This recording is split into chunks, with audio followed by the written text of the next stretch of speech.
لیکن اصل بات جو ہے میں آپ کو بتانا چاہتا ہوں، یہ ہے سائیڈ ایشو. اصل ایشو ہے فلسطین کا جو شروع ہونے والا ہے. بھٹی دہکے گی وہاں.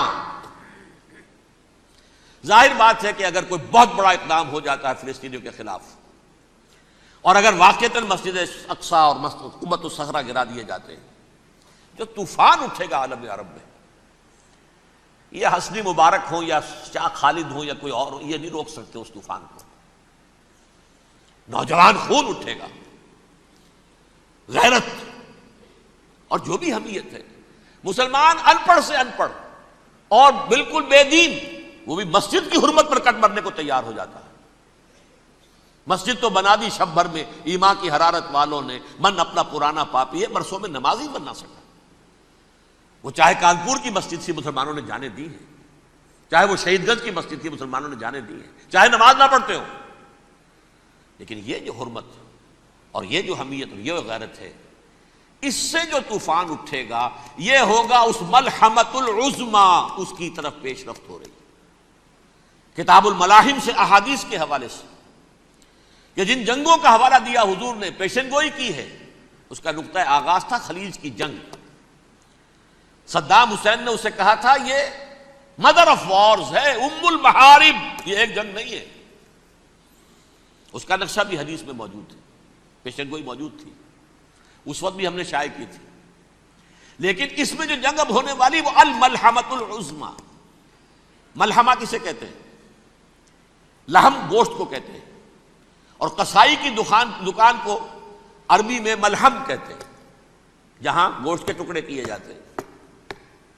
آج کل مشینوں سے ہوتے ہیں، اب جو ہے وہ ہاتھ سے چھریوں سے نہیں ہوتے، لیکن ٹکڑے ہو رہے ہوتے ہیں، جسموں کے چیتھڑے اڑ رہے ہوتے ہیں. ملحمہ یہی لفظ استعمال کیا تھا حضرت سعد ابن عبادہ نے رضی اللہ تعالی عنہ یوم فتح مکہ. ان کے دل میں تھا کہ اب ہم انتقام لیں گے ان عربوں سے، ان قریش سے. الیوم یوم الملحمہ، الیوم یوم الملحمہ، یہ کہتے ہوئے جا رہے تھے. ایک خاص کیفیت، آج ہے گوشت کے ٹکڑے اڑانے کا دن. حضور سے کہا کسی نے جا کر کے ساتھ تو یہ کہہ رہے ہیں الیوم یوم الملحمہ، الیوم یوم الملحمہ. حضور نے فرمایا نہیں، ان سے کہو جا کر الیوم یوم المرحمہ، الیوم یوم المرحمہ، آج رحمت کا دن ہے، آج تو میں ان سب کو معاف کروں گا. لا تثریب علیکم اليوم، میں تم سے وہی بات کہہ رہا ہوں جو میرے بھائی یوسف نے کہی تھی اپنے بھائیوں سے. اذهبوا فانتم الطلقاء، جاؤ تم سب کے سب آزاد. وہ ملحمہ ہے جس کو کہ حضور نے حضرت معاذ بن جبل رضی اللہ تعالیٰ عنہ سے روایت ہے، اس میں سے جو ابو داؤد میں روایت آئی ہے اس میں الملحمۃ العظما، عظما مؤنث ہے اعظم کا. آپ کہتے ہیں جنگ عظیم اول، جنگ عظیم دوم. عظیم کا باپ ہو گیا اعظم، سب سے بڑا، اور اس کا مؤنث ہے سب سے بڑی، عظما. الملحمۃ العظما، سب سے بڑی لڑائی. میرے نزدیک یہ وار کے معنی میں نہیں ہے، بیٹل کے معنی میں. انگریزی میں یہ دو لفظ علیحدہ ہیں، وار، بیٹل. وار سالوں کو محیط ہوتی ہے، بیٹل کسی ایک خاص جگہ پر جو لڑائی ہوتی ہے اس کو کہتے ہیں. حضور کے اور قریش کے درمیان 6 سالہ وار تھی، جنگ تھی. لیکن بیٹلز، بیٹل آف احد، بیٹل آف بدر، یہ بیٹلز تھی، لڑائیاں تھیں. تو عظیم ترین جنگ شاید اس اعتبار سے نہ ہو جیسے کہ ورلڈ وار 1 اور ورلڈ وار 2، یعنی اس کی وسعت کا اتنا معاملہ نہیں اور طوالت کا نہیں. لیکن جو لڑائی جو ہے بیٹل ہونی ہے، جس کو کہ یہ لوگ، یا چونکہ میں نے کہا تھا شروع میں کہ سرما ہے میری آنکھ کا خاک حجاز و ہول قدس. نیو ٹیسٹمنٹ کی آخری کتاب ہے the book of revelation, revelation of saint John. اس میں آرمگڈون کہا گیا ہے اسے. ہر مجدون، یہ عبرانی لفظ ہے. ہر کہتے ہیں اونچی جگہ کو، سطح مرتفع. مجدون میگیڈو، میگیڈو ایک وادی ہے، مرتفع، وادی مرتفع. یہ ہے واقع لبنان، اسرائیل اور شام کے درمیان جو ٹکڑا، جو ٹرائنگل بنتی ہے، یہ ہے. یہاں پر بڑی جنگ لڑی جائے گی، اور یہ جنگ جنگ صلیب ہوگی جو کہا ہے بش نے. یہ جنگ صلیب 2nd ملینیم شروع ہوئی تھی تو پہلی صلیبی جنگ ہوئی تھی. 3rd ملینیم شروع ہوا ہے، یہ 2nd صلیبی جنگ ہے، یہ کروسیڈ ہے. اور میں اس مرتبہ امریکہ گیا تھا تو پہلی مرتبہ مجھے وہاں ایک رسالہ ملا ٹرمپٹ نام کا. یہ امریکہ کے جو بہت ایکسٹریمسٹ قسم کے پروٹیسٹنٹس ہیں، یہ ان کا رسالہ ہے، اور ان کے بارے میں اب کہا جا رہا ہے وہ کرسچین زائنسٹ ہیں۔ آپ شاید پہلی مرتبہ یہ لفظ سن رہے ہو۔ زائنسٹ تو ہم سمجھتے ہیں یہودیوں کو، کرسچین زائنسٹ وہ ہیں جو ہیں تو عیسائی پروٹیسٹنٹس ہیں، لیکن اسرائیل کے وہ حمایتی یہودیوں سے بڑھ کر ہیں۔ یہ میری کسی پہلی تقریر میں شاید بہت سے حضرات کو یاد آ جائے، میں نے کہا تھا 4 سال پہلے ہمارا تنظیم اسلامی کا ایک کنونشن ہوا تھا ہیوسٹن میں، امریکہ کا جنوبی علاقے کا شہر ہے۔ ایک سیشن اس میں ہم نے رکھا تھا انٹرفیتھ، ایک عیسائی کو بلایا تھا، ایک یہودی بہت بڑا وہاں کا عالم ہے اس کو بلایا تھا۔ اس یہودی عالم نے ڈاکٹر وشوگراڈ، جو وہاں کی یونیورسٹی میں پروفیسر ایمیریٹس ہے، اس نے کہا تھا کہ یہ اسرائیل کو تو سپورٹ کر رہے ہیں عیسائی، ہم تو نہیں کر رہے۔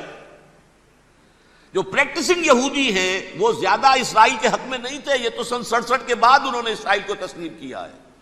وہ تو منتظر تھے کہ ہمارا مسیحا آئے گا تو اس کی قیادت میں جنگ کریں گے، جیسے شیعہ منتظر تھے کہ مہدی موعود آئیں گے تو پھر ہم کچھ کریں گے۔ وہ امام خمینی نے کہا بھائی جب وہ آئیں گے آ جائیں گے، لیکن ہم کچھ راستہ کے لیے۔ زائنسٹ نے آگے بڑھ کر ریاست قائم کر لی، اور جب یروشلم پر بھی پورا قبضہ کر لیا تب جو ہے در حقیقت مذہبی یہودی جو ہے پھر انہوں نے اپنایا ہے، اون کیا ہے، اور نئے سیٹلمنٹس جو بھی بنے ہیں وہاں پر اسرائیل میں، اس میں اکثر و بیشتر مذہبی یہودی آیا، اور بروکلن کے علاقے سے سب سے بڑھ کر آئے ہیں، جو امریکہ میں نیو یارک کا ایک جنوبی علاقہ ہے، بہت بڑا یہودیوں کا بہت بڑا گڑھ ہے۔ نیو یارک کو جیو یارک بھی کہا جاتا ہے، وہ تو اصل میں مرکز جو ہے وہ تو یہودیوں کا ہے۔ اس حوالے سے وہاں پر جو کرسچن زائنسٹ کہلاتے ہیں وہ اسرائیل کے یہودیوں سے بھی بڑھ کر کہیں سپورٹر ہیں۔ بہرحال اس دوسری صلیبی جنگ کا معاملہ جو میں کہہ رہا تھا، ٹرمپٹ نامی رسالہ، اس کا ایک مضمون ہے دی لاسٹ کروسیڈ۔ اب یہ آخری کروسیڈ ہے جو شروع ہونے والا ہے۔ میں تو حیران ہوں کس قدر کھل کے وہ باتیں کرتے ہیں۔ رومن کیتھولکس کو وہ کہتے ہیں کہ یہ شیطان ہے، یہ پوپ شیطان ہے، یہ یورپ کو اس نے جمع کیا ہے کرسچینٹی کی بنیاد پر، اور اس میں زیادہ تر کیتھولکس ہیں۔ آپ کو معلوم ہے برطانیہ بڑی مشکل سے شامل ہوا ان کے ساتھ، اس لیے کہ وہ پروٹیسٹنٹ کا سردار تھا، ابھی پوری طرح نہیں ہے۔ یورپ جو ہے وہ رومن امپائر دوبارہ یہ کھڑی کر رہا ہے، اور در حقیقت یہ جو ہے یہودیوں سے بھی چھیننا چاہتے ہیں اسرائیل کو اور فلسطین کو، اور مسلمانوں سے بھی، اور یہ وہی کروسیڈ جو تھے اربن ثانی کے، اس کی تیاری کر رہے ہیں تاکہ وہاں پر عیسائی حکومت قائم ہو جائے، کیتھولکس کی، پوپ کی حکومت قائم ہو جائے، جیسے ایسٹ تیمور میں کر دی ہے۔ ایسٹ تیمور میں کون سی حکومت بنی ہے؟ رومن کیتھولک اسرائیل میں بنے، تاکہ یہ سارے مقامات مقدسہ جہاں اسرائیل پیدا ہوئے، حضرت مسیح پیدا ہوئے، بیت الحم کہاں ہے؟ وہی ہے کہ نہیں؟ جہاں سے ریزریکشن ہوا ان کے خیال میں وہ کہاں ہے؟ وہیں پر ہے کہ نہیں؟ بڑے بڑے گرجے ان کے وہی ہیں۔ تو اس اعتبار سے ان کا کہنا یہ ہے یہ لاسٹ کروسیڈ کی تیاری ہو رہی ہے، یہ کیفور، اور ان کا کہنا یہ ہے کہ یہ پوری طاقت نیٹو کی جو ہے، یہ پہلے جرمنی سے لائی گئی بوسنیا، انہوں نے خود وہاں جنگ کروائی، انہوں نے خود وہاں پر ایتھنک کلینسنگ کروائی، پھر خود مصالحت کے لیے آ گئے، پھر کوسوو میں انہوں نے خود آگ بھڑکائی۔ یہ میں نہیں کہہ رہا، یہ وہ ٹرمپٹ رسالہ امریکہ سے چھپنے والا پروٹیسٹنٹس کا رسالہ ہے جو یہ کہہ رہا ہے۔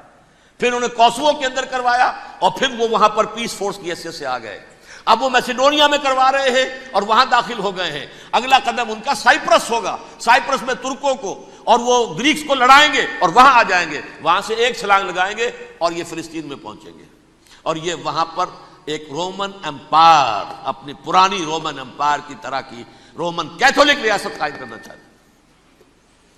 تو وہاں امریکہ کے عیسائیوں میں بھی کوئی ایک طبقہ نہیں ہے، کیتھولکس بھی ہے، کیتھولکس زیادہ نہیں ہے ہمدرد، لیکن اب تابع ہو چکے ہیں۔ اسحاق ریبین نے جب یہ پیس ٹاک شروع ہوئی تھی، آپ کو یاد ہوگا شاید کہ جب وہ آیا تھا واشنگٹن سے واپس فلسطین اسرائیل، تو پہلے روم میں رکا for an audience with the pope, اور پوپ کو اس نے ایک مرتبان سا پیش کیا تھا، حضرت سلیمان علیہ السلام کے زمانے کا مرتبان، اور کہا تھا دیکھیے 3000 برس تک ہم نے اس کی حفاظت کی ہے، اب یہ میں آپ کے حوالے کر رہا ہوں۔ اس کے بعد سے پوپ جو ہے بالکل رام ہو گیا، اور وہ عیسائیوں کے ساتھ اور یہودیوں کے ساتھ ان کا پورا معاہدہ ہو۔ اب پورا عیسائی ورلڈ جو ہے بعثت مجموعی یہودیوں کے شکنجے میں ہے. البتہ ان کے اندر بھی جھگڑے ہیں. جو وہاں پر وائٹ کرسچن ملیشیاز ہیں وہ ایکسٹریمسٹ ہیں کیتھولکس. ان کے نزدیک دشمن نمبر 1 یہودی، دشمن نمبر 2 مسلمان، دشمن نمبر 3 جو یورپ میں کالے ہیں، ایفرو امریکن، چاہے وہ عیسائی ہو گئے ہوں، کوئی بھی ہو. یہ 3 دشمن ہیں جن سے انہوں نے کلینز کرنا ہے، صاف کرنا ہے ان کے خیال کے مطابق امریکہ کی سوسائٹی کو. اولاً یہود، پھر مسلمان، اور پھر یہ جو کالے ہیں. لیکن دوسری طرف پروٹیسٹنٹس کے اندر ایکسٹریمسٹ وہ ہیں جنہیں کہا جا رہا ہے یہ کرسچین زائنسٹ ہیں، یہ اسرائیل سے بڑھ کر سپورٹرز ہیں. بہرحال یہ اب جنگ ہوگی، اس کا نتیجہ کیا نکلے گا یہ تو اللہ ہی جانتا ہے. اب میں آخری بات کی طرف آ رہا ہوں. آخری نتیجہ تو جو بھی کچھ اپس اینڈ ڈاؤنز آئیں گے. تلک الایام نداولھا بین الناس. آخری نتیجہ ڈراپ سین وہ یہ ہوگا کہ اللہ کے دین کا بول بالا ہوگا اور پوری دنیا پر محمد کے لائے ہوئے دین صلی اللہ علیہ وسلم کی حکومت قائم ہوگی. وہ گویا قیامت کی تمہید ہوگی، اس کے بعد بس قیامت آئے گی. کیونکہ مقصد کائنات، تخلیق کائنات پورا ہو جائے گا. پوری مخلوقات کے اندر مقصد تخلیق، کلائمیکس آف کریشن محمد الرسول اللہ صلی اللہ علیہ وسلم. دین کی تکمیل محمد الرسول اللہ صلی اللہ علیہ وسلم. اور اس خلافت عرضی کے لیے جو حضرت آدم کو خلافت دی گئی تھی، جب اس میں وہ خلافت پوری دنیا پر قائم ہو جائے گی اس کا مقصد پورا ہو جائے گا. And that will be the beginning of the end. اس کے بعد قیامت ہے. آخری نتیجہ تو یہ نکلنا ہے. اس سے پہلے سزائیں ہمیں بھی مل رہی ہیں. اور یہاں میں کانٹے کی بات جو چھوڑ گیا تھا اس وقت بیان کر دوں. اللہ نے اس مغضوب علیہم قوم کو، اس ملعون قوم کو کیوں اب تک چھوٹ دیے رکھی؟ میں بتا چکا ہوں یہ بڑے عذاب کے مستحق ہو چکے تھے حضرت عیسیٰ علیہ السلام کے زمانے میں.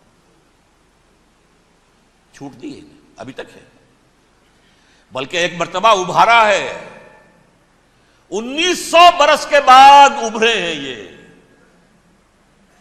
بالفور ڈیکلریشن 1917، سن 70 عیسوی کے بعد، تقریباً 1900 برس، 1850 برس تو ہے کم سے کم. پھر creation of Israel 1948، 1967 extension of Israel, یروشلم پر قبضہ. یہ سارا جو ہے کیوں ہے؟ اللہ تعالیٰ اس خیر امت محمد صلی اللہ علیہ وسلم، اس کے بہترین حصے کو سزا ان ملعونوں کے ہاتھوں دے رہا ہے. کیوں؟ جو جرم انہوں نے کیا تھا وہی ہم نے کیا. انہوں نے اللہ کی کتاب کو پیٹھ کے پیچھے پھینکا. نبذ فریق من الذین اوتوا الکتاب کتاب اللہ وراء ظہورہم. ہم نے اپنی پیٹھوں کے پیچھے پھینکا کہ نہیں؟ کولونیل رول سے آزاد ہوئے، کہیں اسلامی قانون نافذ کیا، کہیں اسلامی نظام قائم کیا. تو جو جرم ان کا تھا وہی ہمارا ہے. اور ہم خیر امت ہیں، اور ہمارے میں سے خیر ترین عرب ہیں. ان پر اللہ کا فضل، ان کی مادری زبان میں اللہ کی کتاب موجود ہے. پھر انہوں نے اللہ کے دین کو پیٹھ دکھائی. جو ملک آزاد ہوا کولونیل رول سے، یا اس نے قبلہ کر لیا اپنا ماسکو کی طرف، یا کر لیا واشنگٹن کی طرف. کسی نے مکے کو قبلہ بنایا. یہ بدترین سزا ہے. ویل للعرب من شر قد اقترب. اور ترمذی شریف میں تو یہاں تک روایت ہے، من اقتراب الساعۃ ہلاک العرب. قیامت کے قرب کی ایک نشانی یہ بھی ہوگی کہ عرب ہلاک ہو جائیں گے. ایک حدیث میں الفاظ آتے ہیں کہ حضور نے جب کہا یہ ہوگا یہ ہوگا یہ ہوگا، یہ بربادی آئے گی، تو کسی زوجہ محترمہ نام میں بھول رہا ہوں، انہوں نے پوچھا کہ عرب اس دن کہاں ہوں گے؟ فرمایا العرب یومئذ قلیل، بہت کم ہوں گے. آخری خاتمہ ہونا ہے یہود کا حضرت مسیح علیہ السلام کے ہاتھوں. وہ عذاب جو 2000 برس تک ان سے ٹلا رہا وہ آئے گا، اور ان کے رسول ہی کے ہاتھوں آئے گا. لیکن اس سے پہلے مسلمانوں پر یہ عذاب آ رہا ہے، ہولوکاسٹ کے درجے کا عذاب آ رہا ہے۔ البتہ ہم پاکستانی اس میں یوں سمجھ لیجئے کہ وہ تو خبریں موجود ہیں احادیث میں، وہاں تو جو ہونا ہے، اتنے انسان مریں گے کہ ایک پرندہ جو ہے اڑتا چلا جائے گا، وہ نہیں چاہے گا کہ نیچے اترے تو کسی لاش پر اترے، اسے جگہ نہیں ملے گی زمین خالی کر کہیں اتر سکے، تھک ہار کر گرے گا، مرے گا تو بھی لاش کے اوپر گرے گا۔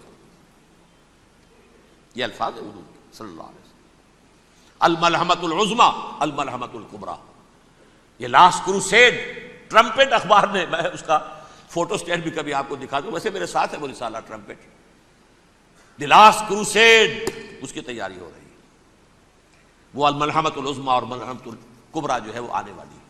ابن ماجہ میں اس کبریٰ کہا ہے، اکبر کا مؤنث کبریٰ، ملحمہ کبریٰ سب سے بڑی جنگ، اور ملحمہ عظمیٰ سب سے عظیم جنگ، یہ ہوگی اور بہت جلد ہوگی۔ اب آخری بات یہ عرض کر رہا ہوں، کریں کیا؟ کچھ کریں بھی کہ نہیں؟ پہلا کام تو یہ ہے کہ اصل زندگی آخرت کی زندگی ہے، دنیا میں تباہی بربادی آ بھی جائے، آخرت بچ جائے، پہلا کام یہ ہے کہ ہر شخص توبہ کرے، لیکن توبہ توبۃ نصوح، توبہ کی تسبیح نہیں، آیہ کریمہ کا ختم نہیں، لاکھ مرتبہ لا الہ الا انت سبحانک انی کنت، اس سے کچھ نہیں ہوتا۔ توبہ یہ ہے اپنی معاش کے اندر جھانکیے، اپنی معاشرت میں جھانکیے، جہاں جہاں اسلام کے خلاف کچھ نظر آئے پھینک دیجئے، نکال کر کاٹ دیجئے، بے پردگی ہے نکالیے، آپ کی کمائی میں کوئی حرام کا عنصر ہے ختم کیجئے، توبہ کیجئے، ابھی کیجئے، عملی توبہ۔ فرائض کی ادائیگی میں کوتاہی ہو رہی ہے، ابھی شروع کیجئے، اللہ کے دین کے غلبے کے لیے جد و جہد، ان صلاتی و نسکی و محیایا و مماتی للہ رب العالمین لا شریک لہ وبذالک امرت وانا اول المسلمین، بڑی ہے آگے۔ اگر میرے اور آپ کے کیے کچھ نہ ہوا تب بھی کم سے کم میری اور آپ کی آخرت تو بچ جائے گی، عاقبت تو بن جائے گی۔ اخروی عذاب، سب سے بڑا عذاب، دائمی عذاب، اس سے ہم بچ جائیں۔ دوسرا کام ہے اجتماعی توبہ۔ اجتماعی توبہ کیسے ہوگی؟ یہ سلطنت خداداد پاکستان جو اللہ نے عطا کی تھی، اس میں اسلام کا نظام قائم اور اسلام کی شریعت نافذ کی جائے، اس کے لیے جد و جہد تن من دھن کے ساتھ لگ جانا، منظم جماعت بنا کر، اول تو تمام جماعتیں ایک متحدہ محاذ بنائیں اور آ جائیں میدان کے اندر۔ وہ صرف طالبان کی حمایت نہیں، اس ملک میں اللہ کے دین کو قائم کرنے کے لیے مثبت مقصد سامنے رکھے۔ بہرحال اس کے لیے کوششیں تو جتنی بھی ہو سکتی ہیں ہو رہی ہیں۔ میں کتنے عرصے سے یہ کہہ رہا ہوں، کاش کہ یہ دینی جماعتیں ساری کی ساری یہ پاور پالیٹکس سے پسپائی اختیار کر کے اور ایک مطالباتی تحریک، ایک مظاہراتی تحریک، ایک pressure movement, pressure group, resistance movement, دین کو نافذ کرو، حرام کی حرمت کو نافذ کرو، قائم کرو دین کو، اس کے لیے میدان میں آ جائے۔